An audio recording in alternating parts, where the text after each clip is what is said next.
السلام علیکم دوستو، ناول سائیاں رائٹر بسما بھٹی پیش خدمت ہے۔ ہم آپ کے لیے اچھے اور بہترین رائٹرز کے بہترین ناولز پیش کرتے ہیں۔ اب آپ پر منحصر ہے کہ ہماری محبت کا جواب کس طرح دیتے ہیں۔ آپ کے کمنٹس کا انتظار رہے گا۔ آئیے ناول سٹارٹ کرتے ہیں۔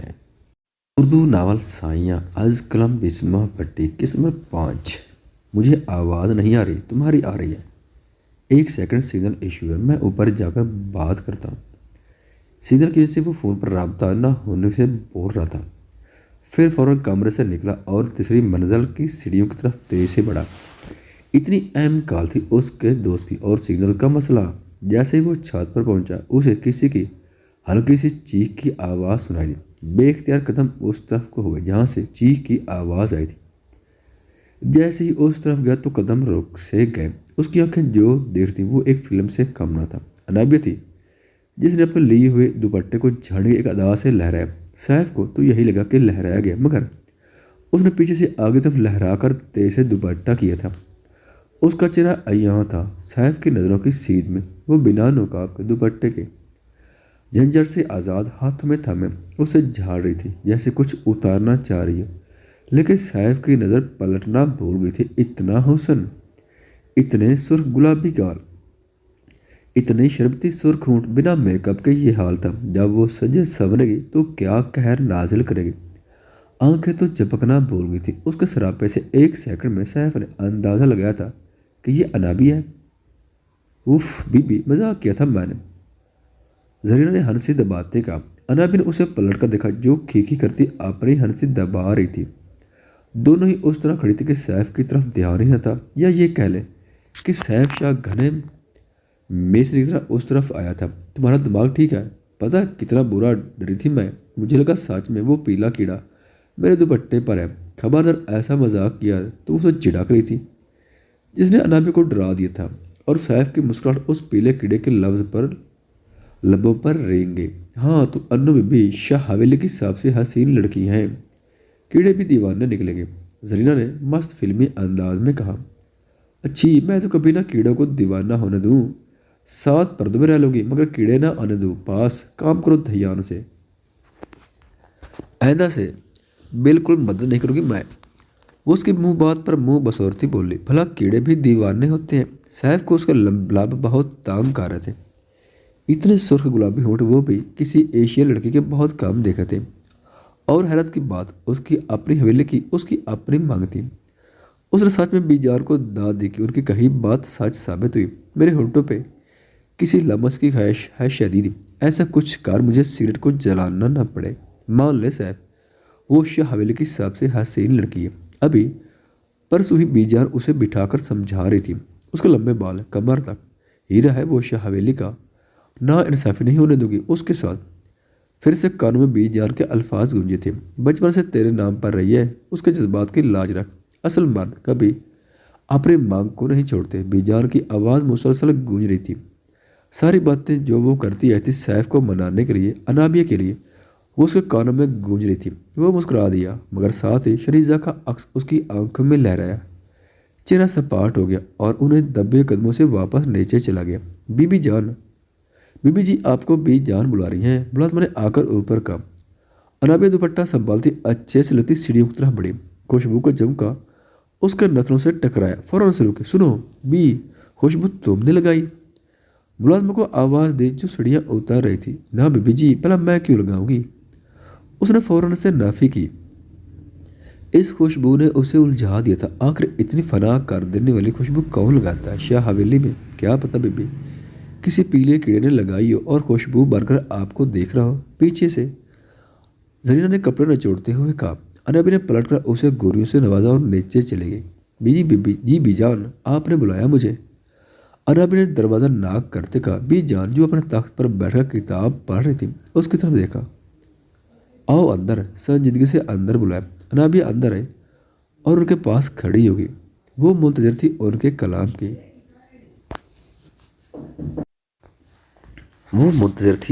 کلام کی۔ شکل سے جتنی سنجیدہ دکھ رہی تھی، یقیناً کوئی بات ہوگی۔ تم آج سیف کے پاس جاؤ گے، بی جان نے سرد لہجے میں کہا۔ کہیں سے نہیں لگ رہا تھا کہ وہ مذاق کر رہی ہیں۔